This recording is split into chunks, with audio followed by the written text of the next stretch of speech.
안녕하세요. 오늘 저희 손에 들린 자료는요. 마지막 선택, 탐욕의 자식들이라는 제목의 라디오 드라마 대본입니다. 네. 평생 자식을 위해서 정말 모든 걸 바치신 어머니가 계시는데 그 자식들의 어떤 욕심 때문에 결국 등을 돌리게 되는 참 가슴 아픈 이야기인데요. 네, 그렇죠. 이 대본을 보면서 가족이란 뭘까, 또 뭐 돈이 관계에 어떤 영향을 미치는지, 그리고 진짜 연결이라는 건 어디서 찾아야 하나, 이런 걸 좀 함께 깊이 파고 들어볼까 합니다. 네, 이야기가 제목부터 상당히 강렬하죠. 근데 이게 그냥 드라마틱한 설정이다 이렇게만 볼 게 아니라 그 안에 우리 사회의 좀 민낯 같은 거 있잖아요. 민낯이요? 네. 특히 상속, 둘러싼 갈등이라든가 뭐 변해가는 가족의 의미 같은 그런 현실적인 문제들이 잘 녹아 있는 것 같아요. 맞아요. 그래서 단순히 저 자식들 나쁘다 이렇게 보기보다는 그 박순애 할머니라는 인물, 그분의 감정선이나 그 선택의 과정을 좀 따라가 보면서요. 그 이면에 숨겨진 더 깊은 의미들을 좀 발견해보는 그런 시간이 되면 좋겠습니다. 좋습니다. 그럼 이야기의 시작점으로 한번 가보죠. 박순애 할머니 67 되신 분인데 내 자녀를 위해서 남편분이랑 정말 뭐 새벽부터 밤늦게까지 굳은 일 마다 않고 평생을 바치셨어요. 네, 평생을요. 그런데 2019년 가을에요. 남편분이 갑자기 쓰러지신 거예요. 큰 수술을 받게 되면서 모든 게 좀 달라지기 시작합니다. 그때부터군요. 네. 할머니가 처음으로 자녀들 앞에서 혹시 아빠 잘못되면 어쩌나 뭐 이런 식으로 재산 이야기를 조심스럽게 꺼내셨다고 해요. 바로 그 지점이네요. 그러니까 평생 헌신한 부모님이 처음으로 당신들 노후 또 재산에 대한 걱정을 이렇게 내비쳤을 때 그 자녀들 반응이 어땠는가? 이게 중요하겠죠. 그렇죠. 반응이 대본에서는 그 순간 자녀들 눈빛이 사냥감을 노리는 맹수처럼 변했다 이렇게 묘사를 하거든요. 그 표현이 참 네. 이게 그냥 비유가 아니라 정말 그 이상으로 느껴져요. 그동안 뭐랄까 수면 아래에 감춰져 있던 관계의 본질 같은 거 있잖아요. 네네. 아니면 뭐 자녀들 스스로도 몰랐을 수도 있는 그런 욕망이 딱 드러나는 어떤 첫 균열, 뭐 그렇게 볼 수 있을 것 같습니다. 와, 정말 섬뜩한 표현인데요. 그 오랫동안 쌓인 부모님의 헌신이 그냥 당연한 게 되고 이제는 그 대가를 약간 현금화할 시점이다 이런 무의식이 드러난 걸까요? 그럴 수도 있죠. 이 불안감이 근데 곧 현실이 됩니다. 남편분 수술하고 일주일 뒤인데요. 아버지가 아직 중환자실에 계신데 장남 주도로 가족회의가 열려요.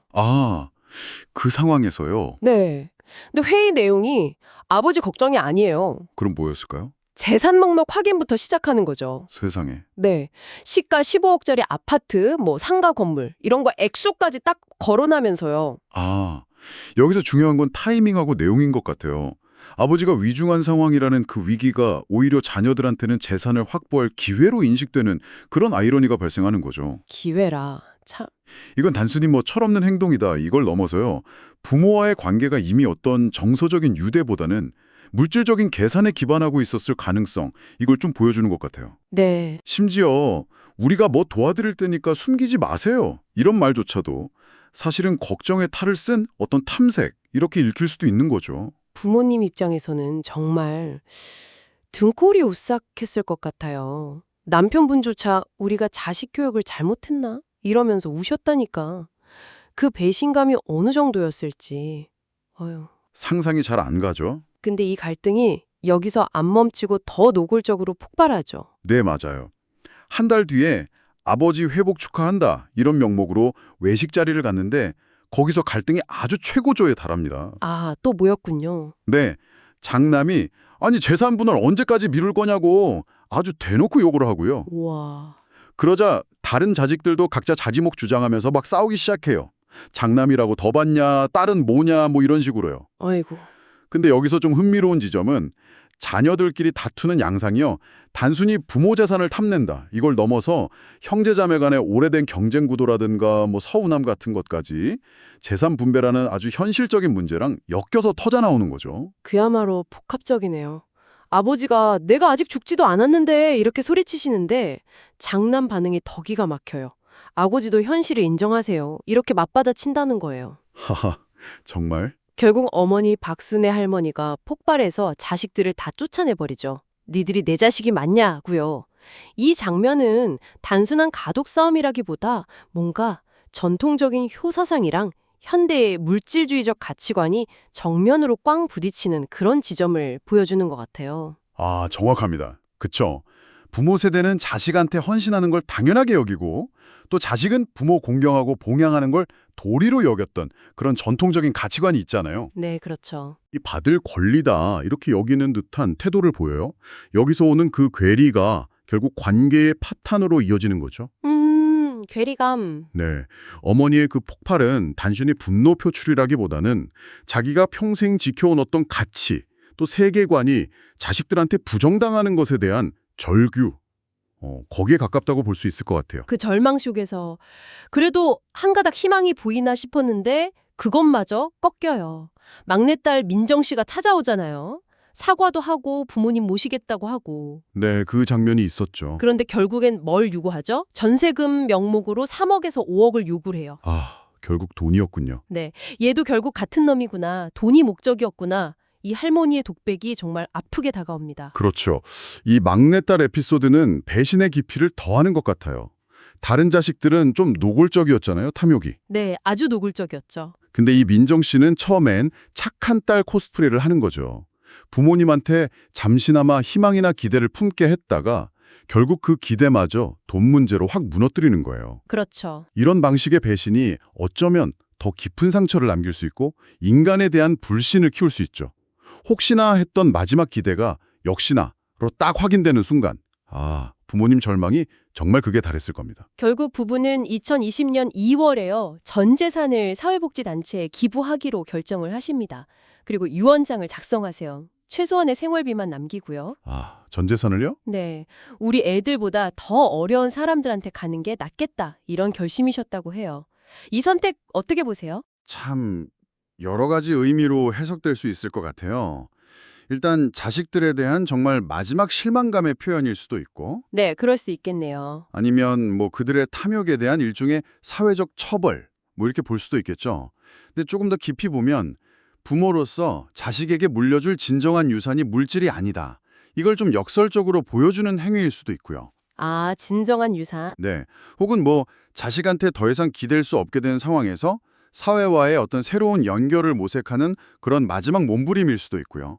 중요한 건 이 결정이 결코 쉽지 않았을 거라는 거죠. 그쵸. 평생 모은 건데. 네. 평생 모은 재산을 자식이 아니라 사회에 환원한다. 이건 부모로서 자기 존재 이유의 일부를 부정하는 것처럼 느껴질 수도 있었을 거예요. 하지만 이 결정이 또 다른 비극을 낳아요. 기부 사실을 안 장남이 찾아와서 엄청나게 격하게 항해를 합니다. 또 장남이 네. 그 충격으로 아버지가 뇌졸중으로 쓰러지셔서 결국 돌아가시게 돼요. 아이고, 세상에. 자식의 탐욕이 결국 아버지의 생명까지 앗아간 셈인데 더 충격적인 건 장례식장에서 벌어진 일입니다. 장례식장에서요? 설마. 네, 그 엄숙하고 슬픈 장례식장에서조차 자녀들의 관심은 오직 재산에만 머물러 있어요. 조문객들 앞에서 유언장 무효다 이런 얘기를 하고 심지어 장남은 어머니한테 소송까지 걸겠다고 협박을 하죠. 정말 인간의 탐욕이라는 게 어디까지 갈 수 있는지, 그리고 상황이나 예의를 얼마나 무시할 수 있는지를 정말 극단적으로 보여주는 장면 같아요. 아버지의 죽음마저도 그냥 재산 분배의 변수 정도로만 여기는 듯한 모습이죠. 여기서 박순애 할머니가 더 이상 참지 못하시고 끓고 있던 육개장을 장남 얼굴에 부어버리십니다. 그러면서 완전한 의절을 선언하시죠. 다시는 내 앞에 나타나지 마라. 와, 육개령을요? 네, 이 장면 정말 강렬했는데요. 어머니의 마지막 남은 어떤 모성애마저 그냥 끊어내는 그런 처절한 단절의 순간 같아요. 그렇죠. 그 육개장을 붓는 행위는 단순히 분노 표출, 이걸 넘어서 관계의 완전한 파괴를 상징하는 것 같아요. 네, 파괴. 그 뜨거운 국물은 그동안 속으로만 사겨왔던 분노, 배신감 이런 것들의 응축된 표현일 수도 있고요. 동시에 자식과의 연결고리를 스스로 그냥 태워버리는 어떤 의식처럼 보이기도 해요. 의식이요? 네. 이 순간 할머니는 더 이상 어머니로서의 역할을 거부하고 그냥 한 인간으로서 자기 존엄성을 지키려는 마지막 선택을 한 거다. 이렇게 해석할 수도 있습니다. 물론 그 대가는 정말 혹독했죠. 맞습니다. 이후에 할머니는 집을 나오셔서 1년 반 동안 찜질방을 전전하며 생활하세요. 찜질방에서요?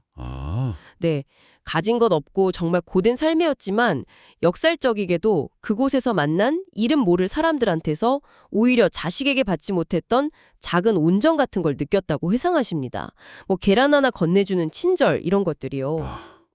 이 부분이 참 가족의 의미에 대해서 다시 생각하게 만들어요. 그렇죠. 혈연으로 맺어진 가족이 오히려 가장 큰 상처를 주는 존재가 되고 반대로 사회에서 만나는 타인에게서 위안을 받는 이 아이러니. 네. 박순애 할머니의 그 찜질방 생활은 가족이란 과연 무엇인가? 이 질문을 던지는 것 같아요. 피로 맺어진 관계만이 진짜 가족일까? 아니면 진심으로 서로 걱정하고 지지해주는 그 관계 자체가 가족이 될 수 있는 걸까? 할머니 경험은 후자의 가능성을 좀 보여주는 것 같기도 하고요. 하지만 이 생활도 오래 가지는 못합니다. 2021년 겨울에요. 당뇨 합병증으로 쓰러지셔서 병원에서 6년 만에 자녀들과 재회를 하게 되죠. 6년 만에요? 네. 자녀들이 눈물을 흘리면서 잘못했다, 용서해달라, 모시겠다 막 이렇게 말을 해요. 여기서 할머니 마음이 잠시 흔들렸다고 해요. 그럴 수 있죠. 6년이라는 시간도 흘렀고 또 병상이라는 그런 극한 상황에서는 관계 회복의 마지막 기회처럼 보였을 수도 있어요. 네, 마지막 기회. 아무리 모진 자식이라도 이런 위기의 순간에는 진심으로 뉘우치지 않았을까? 뭐 이런 일말의 기대를 품게 되는 건 어쩌면 자연스러운 감정일 수 있죠. 하지만 이 드라마는 그 마지막 기대마저 무너뜨립니다. 네, 맞아요. 자녀들이 접근한 진짜 이유가 밝혀지죠. 아버지가 몰래 사두었던 또 다른 상가 건물, 시가 무려 380억 원짜리의 존재를 알았기 때문이었어요. 380억이요? 와, 이전 재산하고는 비교도 안 되네요. 네, 기부 결정은 존중하는데 이 건물만은 우리한테 달라 이렇게 요구하는 자녀들의 모습에서 할머니는 마지막 결심을 굳히십니다. 이 마지막 반전은 자녀들의 탐욕이 단순히 그냥 돈에 대한 욕심, 이걸 넘어서서 거의 뭐랄까 병적인 집착 수준이라는 걸 보여주는 것 같아요. 병적인 집착. 네, 380억이라는 액수는 정말 크잖아요. 그들은 이미 어머니와의 관계가 완전히 파탄났는데도 불구하고 이 막대한 재산을 당연히 자기들이 받아야 할 몫으로 여기는 것 같아요. 여기서 우리는 상속받을 권리에 대한 어떤 왜곡된 인식이 얼마나 뿌리 깊을 수 있는지 보게 되는 거죠. 부모의 의사나 감정은 전혀 고려 대상이 아닌 거예요. 결국 퇴원하신 후에 할머니는 변호사랑 같이 마지막 남은 그 건물마저 사회에 기부하는 절차를 완료하십니다. 결국 다 하셨군요. 네, 그리고 자녀들에게 모든 재산 기부 완료, 다시는 연락하지 마라 이렇게 문자 메시지를 보내셨대요. 이것이 할머니의 최종 선택이었습니다. 그야말로 최종 선택이네요. 현재는 정부에서 지원하는 원룸에서 혼자 살고 계시는데 가진 것은 없지만 마음은 편하다고 말씀하십니다. 박순애 할머니의 그 마지막 선택은 모든 물질적인 소요 그리고 혈연 관계로부터의 완전한 해방을 의미하는 것 같아요. 네, 해방. 모든 걸 내려놓음으로써 역설적으로 마음의 평화를 얻으신 거죠. 진짜 가족이란 돈으로 이어지는 게 아니더라고요. 진심으로 서로를 걱정하고 아끼는 마음이죠. 이 마지막 대사가 할머니가 그 파란만장한 삶을 통해서 얻으신 정말 값비싼 깨달음일 겁니다. 네, 오늘 저희는 한 어머니의 헌신이 어떻게 배신으로 돌아오고 또 모든 것을 버림으로써 비로소 평화를 찾게 되는 그 과정을 쭉 따라가 봤습니다. 이 이야기가 듣는 분들에게 어떤 질문을 던졌을지 궁금하네요. 어쩌면 여러분의 가족관계 혹은 물질적 가치에 대한 생각을 좀 돌아보게 했을 수도 있겠습니다. 네, 박순애 할머니의 이야기는 상당히 극단적이지만 우리 각자에게 나에게 가족이란 무엇인가? 또 내가 다음 세대에 진정으로 남겨주고 싶은 것은 과연 무엇인가? 이런 근본적인 질문을 던지는 것 같아요. 그렇죠. 피로 묶인 관계의 무게와 진심 어린 유대감의 가치 사이에서 우리는 어떤 선택을 하면서 살아가야 할까요? 뭐 정답은 없겠지만 이 이야기가 그 질문에 대한 자신만의 답을 찾아가는 작은 계기가 되었으면 합니다. 마지막으로 한 가지 더 생각해 볼 지점을 던져드리고 싶습니다. 박순애 할머니는 모든 것을 끊어냄으로써 평화를 얻었다고 하셨잖아요. 네? 때로는 이런 완전한 단절만이 유일한 해결책일까요? 아니면 아무리 깊은 상처와 배신이 있었더라도 관계 회복의 가능성은 항상 열어두어야 하는 걸까요? 무엇이 더 용기 있는 선택일지 혹은 무엇이 자신에게 더 나은 선택일지는 각자의 몫으로 남겨두겠습니다.